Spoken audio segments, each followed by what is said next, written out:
नमस्कार दोस्तों। आज हम बात करेंगे कि क्रोनिक फिशर क्या होता है। जैसा कि फिशर के बारे में हम लोग जानते हैं, ये रेक्टम है, यहां पर मल स्टोर होता है, यहां पर मल स्टोर होता है। ये हिस्सा हमारा एनल कैनाल है, ये एनल कैनाल है और एनल कैनाल के हिस्से से मल बाहर निकलता है। ये डेंटेट लाइन है, ये व्हाइट लाइन ऑफ हिल्टन है और ये आपका एनल वर्स है। इसके ऊपर के हिस्से में ऑटोनोमिक नर्व की सप्लाई होती है, जिससे अगर इसके ऊपर के हिस्से में कहीं पर कोई कट, चोट, घाव कुछ ऐसा लगता है तो पेन नहीं होता। लेकिन फिशर का घाव हमेशा इस डेंटेट लाइन के नीचे के हिस्से में होता है और नीचे जो होता है वो पुडेंडल नर्व की सप्लाई होती है, जो कि पेन के लिए बहुत हाईली सेंसिटिव होती है। तो फिशर क्या होता है, जब किसी को कॉन्स्टिपेशन होता है या मल कठोर होता है तो नीचे के हिस्से में यहां पर एक कट लग जाता है लॉन्गिट्यूडनली। ज्यादातर देखा जाता है ये 6 o'clock पर देखने को मिलता है, लॉन्गिट्यूडनली कट लग जाता है। अगर किसी को मान लो आज ही मल कठोर हुआ और कट लग गया तो इसको कहा जाता है क्या, इसको कहा जाता है एक्यूट फिशर, अभी तुरंत हुआ है। और दूसरा होता है क्रॉनिक फिशर। कुछ ऐसे लोग होते हैं जब बीमारी मलद्वार से संबंधित हो तो लोग आज भी उसको सीरियसली नहीं लेते हैं। मैं आपको बताऊं, कुछ दवाएं मेडिकल स्टोर से या पूछ के जांच के कुछ घरेलू नुस्खे इनका इस्तेमाल करके कुछ आराम मिल जाती है, उसके बाद ये पड़ा रहता है, फिर 10-5 दिन में फिर दोबारा हो जाता है, फिर तीसरी बार हो जाता है, ये चलता रहता है। कई लोग तो इसको सालों तक ढोते रहते हैं। और होता क्या है कि जब ये बहुत लंबे समय तक होता है, क्योंकि इसके लक्षण बहुत अलग हैं और इसमें लोग परेशान भी होते हैं, क्योंकि इसमें पेन होता है, मलत्याग के समय बहुत हाईली पेन होगा, जलन होगी, दर्द जो मलत्याग के समय होगा वो लंबे समय तक बना रहेगा और कई बार पूरे पूरे दिन बना रहता है, बेचैनी होती है, मन नहीं लगता किसी काम में, ब्लीडिंग होती है। और ब्लीडिंग अगर ये 7 o'clock या 3 o'clock या 11 o'clock पर हो जाए कट तो काफी तेज ब्लीडिंग होती है, बूंद बूंद मतलब ड्रॉप वाइज टपकने लगता है। तो ये सारी प्रॉब्लम्स रहती हैं। जब ये लंबे टाइम तक होता रहता है, कुछ ठीक हुआ फिर हो गया, कुछ ठीक हुआ फिर हो गया, तो इसको बोलते हैं क्रॉनिक फिशर। और क्रॉनिक फिशर में क्या होता है कि क्रॉनिक फिशर में यहाँ की जो स्किन है वो धीरे धीरे धीरे धीरे पाउच जैसा रूप ले लेती है, जिसको स्किन टैग कहते हैं। ये स्किन टैग बन जाता है, स्किन टैग बन जाता है। और जब ये पाउच का रूप ले लेती है तो यहां पर कह सकते हैं आप अगर दवा भी अप्लाई करेंगे तो आसानी से ये ठीक नहीं होता। दूसरी बात, जितने भी दवा लगाने वाले एप्लीकेटर आते हैं, अगर हम आपको दिखाएं, जैसे मोस्ट ऑफ द कंपनी जो हैं, ज्यादातर जो कंपनीज हैं वो इस टाइप का एप्लीकेटर बनाती हैं। मलद्वार एक बहुत नाजुक कह सकते हैं, बहुत सेंसिटिव एरिया है। इस टाइप का एप्लीकेटर अगर आप इसको ध्यान से देखें तो ये बहुत हार्ड प्लास्टिक का बना है और जब भी मलद्वार के हिस्से में आप इसको इंसर्ट करेंगे तो ये कहीं पर भी अगर लगेगा तो उस पर्टिकुलर हिस्से को चोट पहुंचा देगा। और अगर ये चोट पहुंचाएगा तो फिर एक चोट पहले से लगी है, ये नई चोट क्रिएट कर देगा।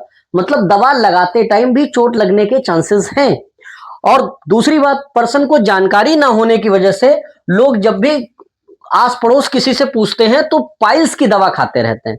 मेरी एक पर्सनल सलाह है कि अगर आप मलद्वार संबंधित किसी बीमारी से परेशान हैं तो अपने आप दवा ना खा करके एक स्पेशलाइज्ड डॉक्टर को दिखाएं। जैसे आंख के लिए आप आंख के डॉक्टर को दिखाते हैं, नाक कान गले के लिए आप उन डॉक्टर को दिखाते हैं, हार्ट के लिए कार्डियोलॉजिस्ट को दिखाते हैं, तो बिल्कुल वैसे ही मलद्वार से संबंधित भी डॉक्टर्स स्पेशलाइज्ड हैं, तो उनको आपको दिखाना चाहिए। क्रॉनिक फिशर होने के बाद मैक्सिमम केस में मेडिसिन से ठीक करना मुश्किल हो जाता है। मैं नामुमकिन नहीं कह रहा हूं, लेकिन मुश्किल हो जाता है। क्यों? क्योंकि जब लंबे टाइम तक फिशर रहता है तो ये घाव, ये कट गहरा हो जाता है, इसकी मार्जिन्स पर फाइब्रोसिस हो जाती है, जो कि मार्जिन्स ठीक होने में प्रॉब्लम करती है। और अगर बार बार होता रहे तो कई बार मलद्वार का जो ल्यूमेन है, कह सकते हैं जो हिस्सा है, वो छोटा होने लगता है। तो धीरे धीरे क्या होता है कि, और दूसरी बात, स्फिंक्टर में स्पाज्म बना रहता है। क्रोनिक फिशर में पर्सन को मलत्याग करने के लिए जाने में डर लगने लगता है। वो मेंटली इतना डरा होता है कि उसको हर दिन उस दर्द से गुजरना होता है, तो वो दर्द से बचने के लिए कोशिश करता है कि ना जाना पड़े, लेकिन मजबूरी है, मलत्याग के लिए तो जाना ही पड़ेगा। तो ऐसी कंडीशन में क्या होता है कि जो इंटरनल स्फिंक्टर होता है वो हर वक्त कॉन्ट्रैक्शन में रहता है, हर वक्त वो खिंचाव में रहता है।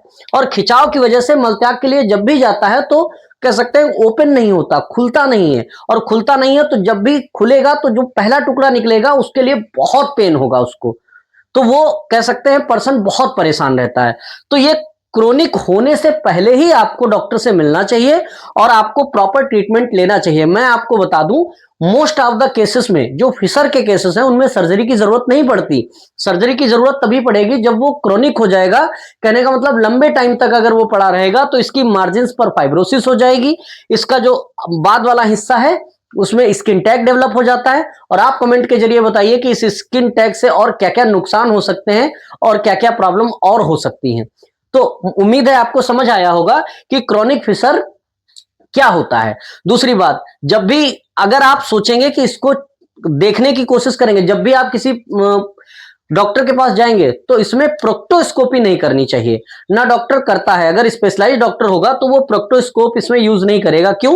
क्योंकि मलद्वार में कट पहले से लगा है। अगर आप इसमें फिंगर डालेंगे या प्रोक्टोस्कोप यूज करेंगे तो ये कट और बड़ा हो सकता है। कहने का मतलब ब्लीडिंग हो सकती है, चोट लग सकती है। तो ऐसी कह सकते हैं जांच से बचना चाहिए और अपने आप तो बिल्कुल ही फिंगर इंसर्ट करना या बाकी कोई चीज जो अपने दवा का एप्लीकेटर बताया, ऐसी चीजों से बचना चाहिए। और हाँ, अगर आप ऐसी किसी समस्या से पीड़ित हैं तो आप स्पेशलाइज्ड डॉक्टर से सलाह लीजिए, कुछ डाइट में चेंज करके, कुछ दवाओं के हेल्प से और कुछ कह सकते हैं अपने लाइफस्टाइल में चेंजेस करके आप इसको आसानी से ठीक कर सकते हैं विदाउट सर्जरी। सर्जरी तभी होगा जब ये काफी ज्यादा कह सकते हैं पुराना हो जाएगा, जब क्रोनिक हो जाएगा, पाउच जैसा स्ट्रक्चर यहां बन जाएगा, तो इसको ठीक करना थोड़ा सा मुश्किल होता है। और अगर सर्जरी की जरूरत भी होती है तो छारसूत्रा है, छारसूत्रा जो है वो बेस्ट है इस कंडीशन में और इसको 100% आसानी से ठीक किया जा सकता है। अगर आपकी जानकारी में कोई ऐसा व्यक्ति है जो लंबे समय से क्रोनिक फिशर से पीड़ित है, परेशान है, तो आप नीचे दिए गए नंबर पर हमें कांटेक्ट कर सकते हैं और फिशर जैसी समस्या से निजात पा सकते हैं। Thank you.